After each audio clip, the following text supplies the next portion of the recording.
ظاہری خوبیاں اور باطنی خوبیاں عالمی امر سے تمام فرشتوں کا نزول ہوا۔ یہ فرشتے ظاہری اور باطنی امور سے متعلق تھے۔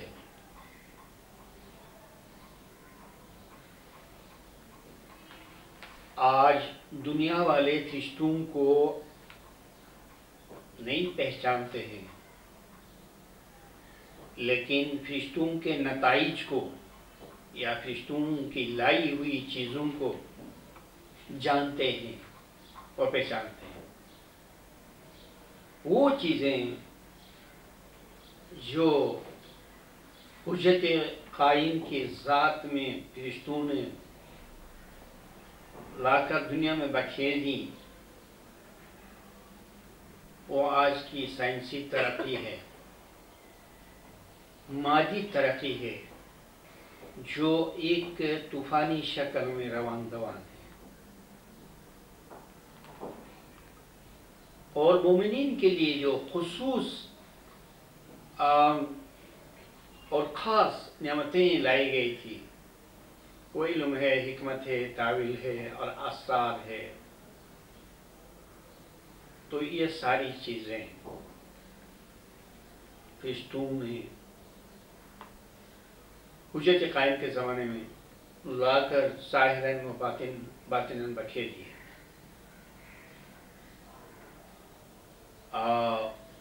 کہ شب قدر کے سلسلے میں یہ ذکر ہے کہ تمام فرشتے عالمی امر سے نازل ہو جائیں گے اور ساری روحیں۔ اس کا اشارہ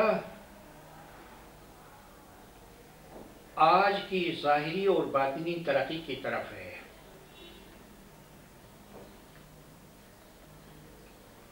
قانون قرآن کے مطابق کوئی بھی ڈسکوری کسی روح کی شکل میں ہوتی ہے،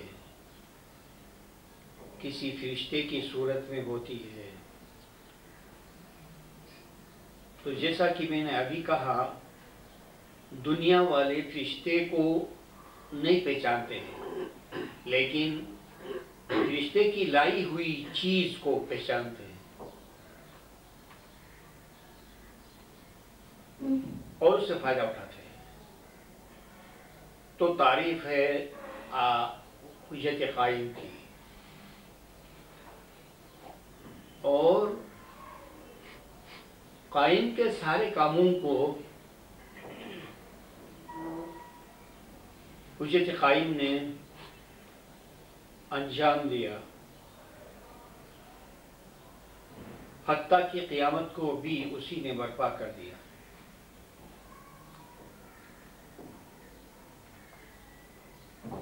جیسے شریعت میں ہر کام کے کرنے کی نسبت خدا سے ہوتی ہے، خدا فرماتا ہے کہ میں نے یہ کام کیا، وہ کام کیا، اور حالانکہ یہ کام خدا بذات خود نہیں کرتا، وہ فاعل نہیں ہے، وہ ورکر نہیں ہے، وہ ورک نہیں کرتا ہے، بلکہ کام کرنے والوں کو، ورکرز کو پیدا کرتا ہے۔ کام کرنے والے کو پیدا کرنا بہت بڑی صفت ہے۔ تو خدا آخری اور سب سے بڑی صفت کا مالک ہے، لیکن چونکہ یہ سارے فاعلین خدا ہی نے پیدا کیے ہیں، اس لیے کسی فعل کو اپنی ذات سے منسوب کر سکتا ہے، بہرحال کہ وہ کام بذات خود نہیں کرتا۔ اسی طرح قیامت، امر قیامت یعنی قیامت کا کام حضرت قائم سے منسوب ہے، لیکن وہ اس کام سے بھی بالاتر ہے، اور اس کا جو حجت ہے وہی قیامت کو برپا کرتا ہے۔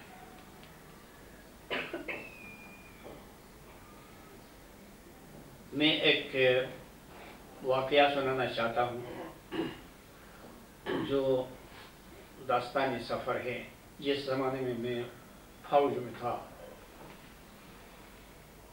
اس وقت بھی میرے دماغ میں مذہبی جنون موجود تھا. ایک دفعہ میں آرمی سے کسی گیس کورس کے لیے دیولالی کے نام سے ایک شہر میں گیا تھا. تو وہاں پر میرے دل میں خیال آیا اور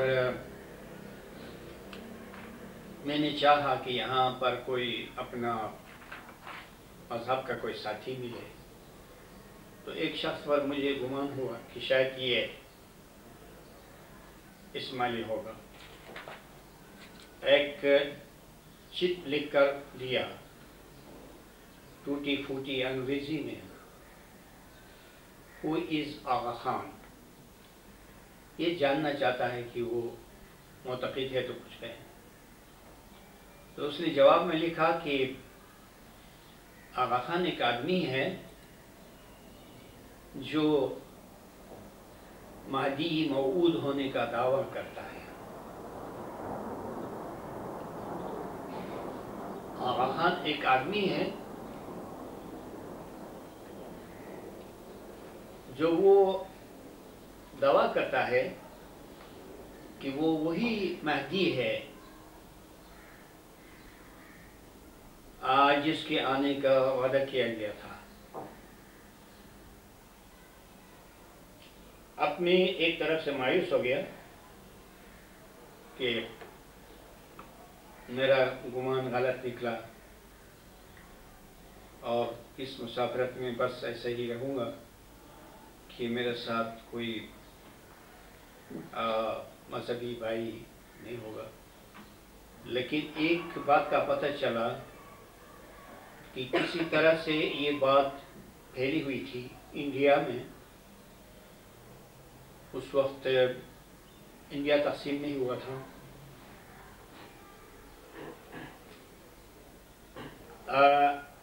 یہ بات پھیلی ہوئی تھی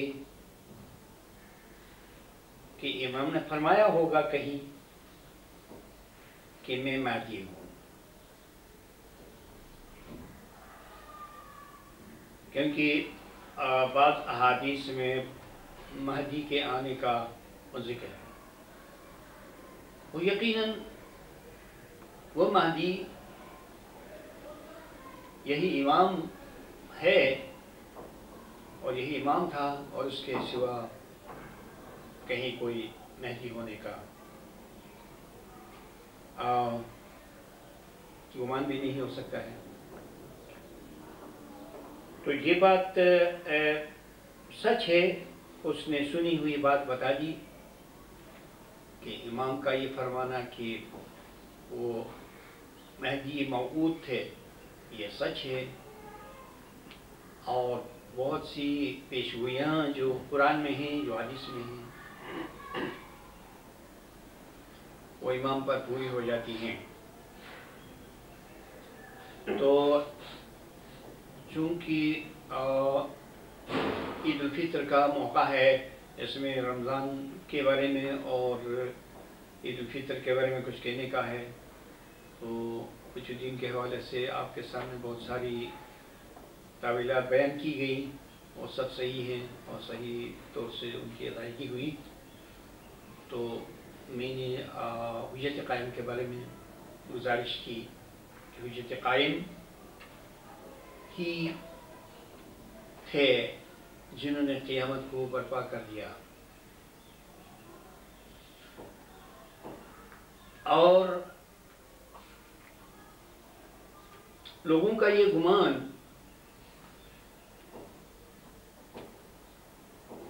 کہ قیامت اسی طرح سے ظاہر ہوگی جس طرح کی وہ جانتے ہیں, یہ تو ان کا گمان ہے. عجب نہیں کہ قیامت کی کوئی اور شکل ہو, اس کی کوئی اور کیفیت ہو اور وہ سب کچھ باطن میں ہو. کیونکہ یہ بھی پتہ چلا ہے کہ قیامت شروع ہی سے جاری ہے.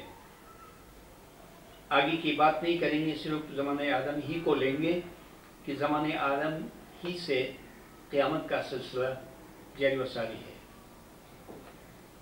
ہو سکتا ہے کہ آپ میں سے کسی عزیز کو تعجب ہو، لیکن تعجب کی کوئی بات نہیں کہ قیامت ایک روحانی واقعہ ہے، بلکہ کسی بھی کامل انسان کی روحانی ترقی کا قصہ ہے کہ اس قیامت کے بغیر اور قیامت کے نام سے اس انقلاب کے بغیر کسی بھی کامل انسان کی روحانی ترقی ممکن نہیں ہے. اگر یہ فرض کر لیا جائے کہ قیامت ابھی واقع نہیں ہوئی ہے تو اس کا مطلب یہ ہوگا کہ روحانی علم کا بیشتر حصہ ابھی پیغمبروں تک اور اماموں تک نہیں آیا ہے، جبکہ دیکھنے والے یہ بتاتے ہیں کہ ساری معرفت، سارا علم، سارے اسرار قیامت میں ہیں. اگر اس قیامت کو اسلام سے اور کاملین سے ہٹا دیا جائے تو اسی قیامت کے عنوان کے تحت بہت سارے اسرار، بھید، معرفت بالکل اسلام سے الگ ہو جاتا ہے. لہذا باور کرنا ہوگا کہ یہ قیامت کے بغیر کوئی کمال نہیں ہے، قیامت کے بغیر کوئی روحانی انقلاب نہیں ہے، کوئی ترقی نہیں ہے، کوئی معرفت نہیں ہے، کوئی خدا کا دیدار نہیں ہے. بہت سی چیزیں قیامت کے عنوان کے تحت ہیں. لہذا قیامت تو ہوتی رہتی ہے اور لوگوں کو اس کا پتہ نہیں ہے. تاہم علم الیقین کی حد میں مومنین کو اس کی خبر ہونی چاہیے، اس سے آگہی ہونی چاہیے اور اس پر یقین کرنا چاہیے، باور کرنا چاہیے کہ قیامت لوگوں نے جو اہل ظاہر ہے انہوں نے چونکہ ان کی نگاہ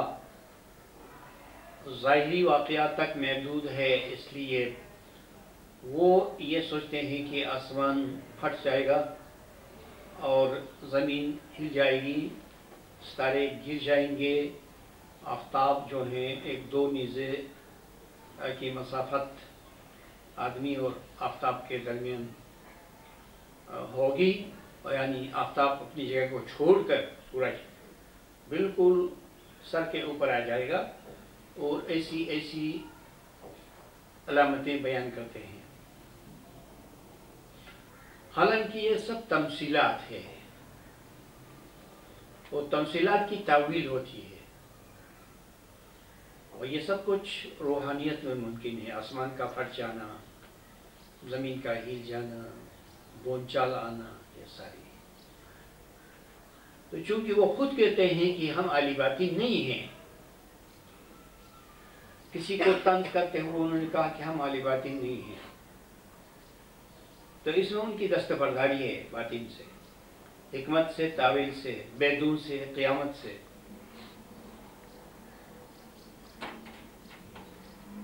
اور اسی کے ساتھ ساتھ وہ ظاہر میں محدود ہو گئی، اور حالانکہ قیامت کے باطنی امر ہے.